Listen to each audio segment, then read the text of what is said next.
السلام علیکم دوستو، آج ہم اپنے ناول کی 7ویں قسط شروع کرتے ہیں۔ تو چلیے دوستو ہم شروع کرتے ہیں۔ عورت بے اختیار کہکا لگا کر ہنسی۔ تم اچھا مذاق کر لیتے ہو، کیا میں واقعی چلی جاؤں؟ ہاں۔ وہ عورت کچھ دیر اسے دیکھتی رہی۔ Okay, thank you honey.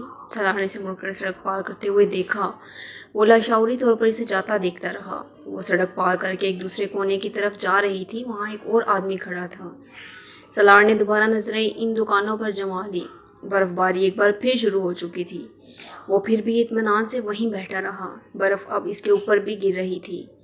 وہ رات کے 2:30 بجے تک وہیں بیٹھا رہا۔ جب سڑک کے پار دکانوں کے اندر کی لائٹس اس نے یکے بعد دیگرے بند ہوتے دیکھی تو وہ اپنی جیکٹ اور جین سے برف جھاڑتا ہوا اٹھ کھڑا ہوا۔ اگر وقفے سے وہ اپنی ٹانگیں ہلا نہ رہا ہوتا تو اس وقت وہ اپنے پیروں پر کھڑا ہونے کے قابل نہیں رہ سکتا تھا۔ اس کے باوجود کھڑا ہو کر قدم اٹھانے میں اسے کچھ دقت ہوئی۔ چند منٹ وہیں کھڑا اپنے پیروں کو جھٹکتا رہا اور پھر اسی طرح جیکٹ کی جیبوں میں ہاتھ ڈال کر واپس اپارٹمنٹ کی طرف جانے لگا۔ وہ جانتا تھا سعد نے اسے مسجد سے نکال کر بہت ڈھونڈا ہوگا اور اس کے بعد وہ واپس چلا گیا ہوگا۔ کہاں چلے گئے تھے تم سعد اسے دیکھتے ہی چلایا۔ وہ کچھ کہے بغیر اندر چلا آیا۔ میں تم سے کچھ پوچھ رہا ہوں۔ سعد دروازہ بند کر کے اس کے پیچھے آ گیا۔ سالار اپنی جیکٹ اتار رہا تھا۔ کہیں نہیں گیا تھا، اس نے جیکٹ لٹکاتے ہوئے کہا۔ تمہیں پتہ ہے کہ میں نے تمہیں کتنا تلاش کیا ہے، کہاں کہاں فون کیے ہیں، اب تو میں اتنا پریشان ہو چکا تھا کہ پولیس کو فون کرنے والا تھا۔ تم آخر اسی طرح نماز چھوڑ کر گئے کہاں تھے؟ سالار کچھ کہے بغیر اپنے جوگرز اتارنے لگا۔ میں نے تمہیں بتایا کہیں نہیں۔ تو پھر اب تک کہاں تھے؟ سعد اس کے سامنے آ کر کھڑا ہو گیا۔ وہیں تھا، مسجد کے پچھلے حصے میں، فٹ پاتھ پر، اس نے اطمینان سے کہا۔ واٹ؟ اتنے گھنٹے تم وہاں فٹ پاتھ پر برف میں بیٹھے رہے ہو؟ سعد دم بہت رہ گیا۔ ہاں۔ کوئی تک بنتی ہے اس حرکت کی؟ وہ جھلایا۔ نہیں، کوئی تک نہیں بنتی، سالار نے اسی طرح سیدھا بیڈ پر لیٹتے ہوئے کہا۔ کچھ کھایا ہے؟ نہیں۔ تو کھانا کھا لو۔ نہیں، بھوک نہیں ہے۔ وہ اب چھت پر نظریں جمائے ہوئے تھا۔ سعد اس کے قریب بیڈ پر بیٹھ گیا۔ تمہارے ساتھ آخر مسئلہ کیا ہے؟ بتا سکتے ہو مجھے؟ سالار نے گردن کو ہلکی سی حرکت سے اسے دیکھا۔ کوئی مسئلہ نہیں ہے، بے تاثر لہجے میں کہا گیا۔ میں سمجھا تم اپنے اپارٹمنٹ چلے گئے ہو، مگر وہاں بار بار رنگ کرنے پر بھی تم نہ ملے۔ سعد بڑبڑا رہا تھا۔ سالار کی نظریں چھت پر ہی تھی۔ اس سے بہتر تھا کہ میں تمہیں اپنے ساتھ نماز پڑھنے لے کر ہی نہ جاتا۔ آئندہ میرے ساتھ مت جانا تم، سعد نے ناراضی سے کہا۔ وہ اب اس کے بیڈ سے اٹھ گیا تھا۔ کچھ دیر تک وہ اپنے کام نپٹاتا رہا، پھر وہ نائٹ بلب آن کر کے اپنے بیڈ پر لیٹ گیا۔ اس نے ابھی آنکھیں بند کی تھی جب اس نے سالار کی آواز سنی۔ سعد؟ ہاں۔ اس نے آنکھیں کھول دی۔ یہ صراط مستقیم کیا ہوتا ہے؟ سادہ لہجے میں پوچھے گئے سوال نے سعد کو حیران کر دیا۔ اس نے گردن موڑ کر بائیں جانب بیڈ پر سیدھا لیٹتے ہوئے سالار کو دیکھا۔ صراط مستقیم سیدھے راستے کو کہتے ہیں۔ میں جانتا ہوں، مگر سیدھا راستہ کیا ہوتا ہے؟ اگلا سوال آیا۔ سعد نے اس کی طرف کروٹ لے لی۔ سیدھا راستہ مطلب نیکی کا راستہ۔ نیکی کیا ہوتی ہے؟ لہجہ ابھی بھی بے تاثر تھا۔ اچھے کام کو نیکی کہتے ہیں۔ اچھا کام؟ کوئی ایسا کام جو کسی دوسرے کے لیے کیا گیا ہو، کسی کی مدد کی گئی ہو، کسی پر مہربانی کی گئی ہو، وہ اچھا کام ہوتا ہے، اور ہر اچھا کام نیکی ہوتی ہے۔ ابھی کچھ گھنٹے پہلے میں نے فٹ پاتھ پر ایک ہوکر کو $50 دیے، جب تک وہ $30 مانگ رہی تھی۔ اس کا مطلب ہے نیکی ہوئی ہے؟ سعد کا دل چاہا وہ ایک گھونسا اس کے منہ پر کھینچ مارے۔ وہ عجیب آدمی تھا۔ بکواس بند کرو اور سو جاؤ، مجھے بھی سونے دو۔ اس نے کمبل لپیٹ لیا۔ سالار کو حیرت ہوئی۔ وہ کس بات پہ حیران ہوا تھا؟ تو یہ نیکی نہیں ہوئی؟ میں نے تم سے کہا اپنا منہ بند کرو اور سو جاؤ۔ سعد ایک بار پھر دھاڑا۔ اتنا ناراض ہونے کی ضرورت تو نہیں، میں نے تم سے ایک بہت سا معمولی سوال کیا ہے، سالار نے بڑے تحمل سے کہا۔ سعد یکدم کچھ مشتعل ہوتے ہوئے اٹھ کر بیڈ پر بیٹھ گیا۔ اس نے لیمپ آن کر دیا۔ تمہارے جیسے آدمی کو میں کیا صراط مستقیم سمجھاؤں؟ کیا تم پاگل ہو، یا جاہل ہو، یا غیر مسلم ہو؟ کیا ہو؟ کچھ بھی نہیں ہو۔ تمہیں خود پتہ ہونا چاہیے کہ صراط مستقیم کیا ہوتا ہے، مگر تم جیسا آدمی جو مسجد میں نماز پڑھتے ہوئے نماز درمیان میں چھوڑ کر چلا جاتا ہے، وہ کیسے جان سکتا ہے یہ؟ میں نماز اس لیے چھوڑ کر چلا ہے کیونکہ تم کہتے ہو اس میں سکون ملے گا۔ مجھے سکون نہیں ملا، میں چھوڑ آیا۔ اس کے پرسکون انداز میں کہے گئے جملے نے سعد کو مزید مشتعل کر دیا۔ تمہیں نماز میں اس لیے سکون نہیں ملا کیونکہ مسجد تمہاری جگہ نہیں ہے. تمہارے لیے سکون کی جگہ سینما، تھیٹر، بار اور کلب ہے. مسجد تمہارے لیے نہیں ہے. تمہیں نماز میں سکون کہاں مل جاتا؟ اور تم چاہتے ہو میں تمہیں صراط مستقیم کیا بتاؤں؟ وہ بیڈ پر سیدھا لیٹا، پلکیں چپکائے بغیر ساتھ کو دیکھتا رہا. تمہارے جیسا شخص جو نماز سے بھاگ جاتا ہے، شراب پیتا ہے اور زنا کرتا ہے، وہ صراط مستقیم کے مطلب کو سمجھ سکتا ہے نہ اس پر آ سکتا ہے. تمہارا مطلب ہے جو شراب پیتے ہیں اور زنا کرتے ہیں مگر نماز سے بھاگتے نہیں، نماز بھی پڑھ لیتے ہیں، وہ صراط مستقیم کا مطلب سمجھتے ہیں اور صراط مستقیم پر ہیں. ساتھ کچھ بول نہیں سکا. مدھم آواز میں تاثر لہجے میں کیے گئے کہ سوال اسے خاموش کر دیا. سالار اب بھی اسی طرح اسے دیکھ رہا تھا. تم ان چیزوں کو نہیں سمجھ سکتے سالار، اس نے کچھ دیر خاموش رہنے کے بعد کہا. سالار کے کانوں میں ایک جھماکے کے ساتھ ایک دوسری آواز گونج اٹھی تھی. ہاں، میں واقعی نہیں سمجھ سکتا. لائٹ آف کر دو، مجھے نیند آ رہی ہے. اس نے مزید کچھ کہے بغیر آنکھیں بند کر لی. مجھے پہلے یہ اندازہ تھا کہ تم اپنے اپارٹمنٹ پر ہی ہوگے، صرف تم نے جان بوجھ کر آنسر فون لگا دیا ہوگا. ساتھ اگلے 10 بجے سالار کے اپارٹمنٹ میں موجود تھا. سالار نے نیند میں اٹھ کر دروازہ کھولا تھا. تم اسی طرح بغیر بتائے بھاگ کیوں گئے میرے اپارٹمنٹ سے؟ ساتھ نے اندر آتے ہوئے جھاڑا. بھاگا تو نہیں، تم سو رہے تھے، میں نے تمہیں جگانا مناسب نہیں سمجھا. سالار نے آنکھیں مسلتے ہوئے کہا. کس وقت آئے تھے تم؟ شاید 4-5 بجے. یہ جانے کا کون سا وقت تھا؟ ساتھ نے تنگ کر کہا. اور تم اس طرح آئے کیوں؟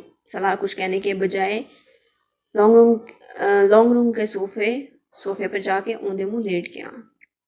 شاید میری باتوں سے تم ناراض ہو گئے تھے، میں اسی لیے ایکسکیوز کرنے آیا ہوں. ساتھ نے دوسرے صوفے پر بیٹھتے ہوئے کہا. کون سی باتوں سے؟ سالار نے گردن کو ہلکا سا ترچھا کرتے ہوئے اسی طرح لیٹے ساتھ سے پوچھا. وہی سب کچھ جو میں نے غصے میں آ کر رات کو تم سے کہہ دیا. ساتھ نے معذرت خواہ انداز میں کہا. نہیں، میں ایسی چھوٹی چھوٹی باتوں پر تو ناراض نہیں ہو سکتا. تم نے ایسی کوئی بات نہیں کی جس پر میں تمہیں ایکسکیوز کرنے کے لیے یہاں آنا پڑتا. سالار نے اس انداز میں کہا. پھر تم اس طرح اچانک میرے اپارٹمنٹ سے کیوں آ گئے؟ ساتھ بضد ہوا. بس میرا دل گھبرا اور میں یہاں آ گیا. چونکہ سونا چاہتا تھا اس لیے آنسر فون لگا دیا. سالار نے پرسکون انداز میں کہا. پھر بھی میں یہ محسوس کر رہا تھا کہ مجھے تم سے اس طرح بات نہیں کرنی چاہیے تھی. میں صبح سے بہت پچھتا رہا ہوں. جانے اسے. اس نے اسی طرح چہرہ صوفے پہ چھپائے کہا. سالار تمہارے ساتھ آج کیا پرابلم ہے؟ کچھ نہیں کچھ نہ کچھ تو ہے. کچھ عجیب سے ہوتے جا رہے ہو تم. اس بار سالار ایک دم کروٹ بدلتے ہوئے سیدھا ہو گیا اور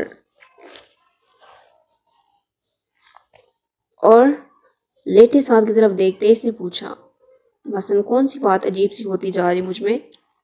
بہت ساری ہیں. تم بہت چپ رہنے لگے ہو، چھوٹی چھوٹی باتوں پر الجھنے لگے ہو. یہ بات مجھے بتا رہا تھا کہ یونیورسٹی جانا بھی چھوڑا ہوا ہے تم نے، اور سب سے بڑی بات کہ مذہب میں دلچسپی لے رہے ہو. اس کے آخری جملے سے سالار کے ماتھے پر تیوریاں آ گئیں. مذہب میں دلچسپی؟ یہ تمہیں غلط فہمی ہے. میں مذہب میں دلچسپی لینے کی کوشش نہیں کر رہا. میں صرف سکون حاصل کرنے کی کوشش کر رہا ہوں کیونکہ میں بہت ڈپریس ہوں. مجھے زندگی میں کچھ اسی طرح کا اس حد تک ڈپریشن نہیں ہوا جس کا شکار میں آج کل ہوں. اور میں صرف اسے ڈپریشن سے نجات حاصل کرنے کے لیے رات نماز پڑھنے کے لیے گیا تھا. اس نے بہت ترشی سے کہا. ڈپریشن کیوں ہے تمہیں؟ سعد نے پوچھا. اگر یہ مجھے پتا ہوتا تو مجھے یقیناً ڈپریشن نہ ہوتا. میں اب تک اس کا کچھ نہ کچھ کر چکا ہوتا.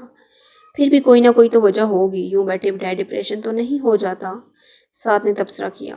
سالار جانتا تھا وہ ٹھیک کہہ رہے مگر اسے وجہ بتا کر خود پر ہنسنے کا موقع فراہم نہیں کرنا چاہتا تھا. کسی دوسرے کے بارے میں تو مجھے پتا نہیں مگر مجھے تو بیٹھے بٹھائی ہو جاتا ہے. سالار نے کہا. تمہیں کوئی اینٹی ڈپریس لے لیتے. سعد نے کہا. میں ان کا ڈھیر کھا چکا ہوں، مجھے کوئی فرق نہیں پڑا. تو تم کسی سائیکیٹرسٹ سے مل لیتے. میں یہ کام تو کبھی نہیں کروں گا. میں تنگ آ چکا ہوں لوگوں سے ملتے. کم از کم اب تو میں نہیں ملوں گا. سالار نے بے اختیار کہا. پہلے کس سلسلے میں ملتے رہے تم؟ سعد نے کچھ چوک کر تجسس کے عالم میں پوچھا. بہت سی باتیں تھی، تم انہیں رہنے دو. وہ اب چھت کو گھور رہا تھا. تو پھر تم ایسا کرو کہ عبادت کیا کرو، نماز پڑھا کرو. میں نے کوشش کی تھی مگر میں نماز نہیں پڑھ سکتا. نہ مجھے وہاں کوئی سکون ملا، نہ ہی میں یہ جانتا تھا کہ میں جو پڑھ رہا ہوں وہ کیا ہے، کیوں پڑھ رہا ہوں. تو تم یہ جاننے کی کوشش کرو سلار نے اس کی بات کاٹ دی۔ اب پھر رات والی بحث شروع ہو جائے گی، صراط مستقیم والی، اور پھر تمہیں غصہ آئے گا۔ نہیں، مجھے غصہ نہیں آئے گا، سعد نے کہا۔ جب مجھے یہی نہیں پتا کہ صراط مستقیم کیا ہے تو پھر میں نماز کیسے پڑھ سکتا ہوں؟ تم نماز پڑھنا شروع کرو گے تو تمہیں خود ہی پتہ چل جائے گا کہ صراط مستقیم کیا ہے۔ کیسے؟ تم خود ہی غلط کاموں سے بچنے لگو گے، اچھے کام کرنے لگو گے، سعد نے وضاحت کرنے کی کوشش کی۔ مگر میں کوئی غلط کام نہیں کرتا، اور نہ ہی مجھے اچھے کام کرنے کی خواہش ہے۔ میری زندگی نارمل ہے۔ تمہیں یہ احساس ہو ہی نہیں سکتا کہ تمہارا کون سا کام صحیح ہے اور کون سا غلط، جب تک کہ سلار نے اس کی بات کاٹ دی۔ صحیح اور غلط کام میرا مسئلہ نہیں ہے، ابھی تو مجھے بس بے سکونی رہتی ہے، اس کا تعلق میرے کاموں سے نہیں ہے۔ تو تم وہ کام کرتے رہو جو انسان کی زندگی کو بے سکون کر دیتے ہیں۔ مثلاً سلار نے چپتے ہوئے لہجے میں کہا، تم پورک کھاتے ہو؟ کم آن، وہ بے اختیار بلبلایا۔ پورک یہاں کہاں سے آ گیا؟ تم مجھے ایک بات بتاؤ۔ سلار اٹھ کر بیٹھ گیا۔ تم تو بڑی باقاعدگی سے نماز پڑھتے ہو، بڑی عبادت کرتے ہو، نماز نے تمہاری زندگی میں کون سی تبدیلیاں کر دی؟ مجھے بے سکونی نہیں ہے، حالانکہ تمہارے فارمولے کے مطابق تمہیں بھی بے سکونی ہونی چاہیے، کیونکہ تم بھی بہت سے غلط کام کرتے ہو۔ سلار نے ترقی بے ترقی جواب دیا۔ مثلاً میں کیا غلط کام کرتا ہوں؟ تم جانتے ہو میرے دہرانے کی ضرورت نہیں ہے۔ میں نہیں جانتا، تم دہراؤ، سعد نے جیسے اسے چیلنج کیا۔ سلار نے اسے کچھ دیر دیکھتا رہا، پھر اس نے کہا، میں نہیں سمجھتا سعد کہ صرف عبادت کرنے سے زندگی میں کوئی بہت سی تبدیلیاں لائی جا سکتی ہیں۔ اچھے کاموں یا کردار کا تعلق عبادت کرنے یا نہ کرنے سے نہیں ہوتا۔ سعد نے اس کی بات کاٹ دی۔ میں اس لیے تم سے کہتا ہوں کہ اپنے مذہب میں کچھ دلچسپی لو اور اسلام کے بارے میں کچھ علم حاصل کرو تاکہ اپنی اس غلط قسم کی فلسفی اور سوچ کو بدل سکو۔ میری سوچ غلط نہیں ہے، میں نے مذہبی لوگوں سے زیادہ جھوٹا، منافق اور دھوکے باز کسی کو نہیں پایا۔ میں امید کرتا ہوں تم برا نہیں مانو گے، مگر میں سچ کہہ رہا ہوں۔ ابھی تک مجھے 3 ایسے لوگوں سے واسطہ پڑا جو بہت مسلمان بنتے ہیں، اسلام کی بات کرتے ہیں، اور تینوں فیک منافق ہیں۔ وہ بڑی تلخی سے کہہ رہا تھا۔ سب سے پہلے میں ایک لڑکی سے ملا، وہ بڑی مذہبی بنتی تھی، پردہ کرتی تھی، بڑی پارسا اور پاک باز ہونے کا ڈرامہ کرتی تھی، اور ساتھ میں ایک لڑکے کے ساتھ افیئر چلا رہی تھی۔ اپنے منگیتر کے ہوتے ہوئے اس کے لیے گھر سے بھاگ بھی گئی۔ اسے ضرورت پڑی تو اس نے ایک ایسے شخص کی مدد لی جسے وہ برا سمجھتی تھی، یعنی اسے اپنے فائدے کے لیے استعمال کرنے میں کوئی آڑ نہیں سمجھا۔ ان محترمہ پارسا خاتون نے اس کے لبوں پر استہزائیہ مسکراہٹ تھی۔ اس کے بعد میں ایک اور آدمی سے ملا جس نے داڑھی رکھی ہوئی تھی، بڑا پکا اور سچا قسم کا مسلمان تھا وہ بھی، لیکن اس نے ایک لڑکی کی مدد نہیں کی جس نے اس سے بھیک مانگنے کی حد تک مدد مانگی تھی۔ اس نے اس لڑکی سے شادی نہیں کی جسے وہ محبت کے نام پر بیوقوف بناتا رہا، اور ابھی کچھ عرصہ پہلے میں یہاں امریکہ میں اس سے ملا تو اس کی داڑھی بھی غائب ہو چکی تھی، شاید اس کے اسلام کے ساتھ۔ وہ ہنسا۔ اور تیسرے تم ہو، تم پورک نہیں کھاتے، صرف ایک حرام کام ہے جو تم نہیں کرتے، باقی سب تمہارے لیے جائز ہے۔ جھوٹ بولنا، شراب پینا، زنا کرنا، کلب میں جانا، غیبت کرنا، دوسروں کا مذاق اڑانا۔ حالانکہ ویسے تم بڑے نیک ہو، تم نے داڑھی رکھی ہوئی ہے، تم ہمارا دماغ کھا جاتے ہو اسلام کی باتیں کر کر کے، زبردستی نماز پڑھانے پر تلے رہتے ہو اور ہر بات میں مذہب کا حوالہ لے آتے ہو، یہ آیت اور وہ حدیث، وہ آیت اور یہ حدیث، اس کے علاوہ تمہاری زبان پر وہ کچھ ہوتا ہی نہیں۔ اور جب میں تمہارا عمل دیکھتا ہوں تو میں ذرہ بھر بھی تم سے متاثر نہیں ہوتا۔ کتنا مشکل ہوتا ہے اسلام کے بارے میں تمہارا لیکچر سننا، میں تمہیں بتا نہیں سکتا۔ مجھ میں اور تم میں زیادہ فرق تو نہیں ہے، تم داڑھی رکھ کر اور اسلام کر کے وہ سارے کام کرتے ہیں، اور میں داڑھی اور اسلام کی بات کیے بغیر کرتا ہوں۔ عبادت نے کیا انقلاب برپا کیا ہے تمہاری زندگی میں، سوائے اس کے کہ میں تمہیں خوش فہمی ہو گئی ہے کہ تم تو سیدھے جنت میں جاؤ گے اور ہم سارے دوزخ میں۔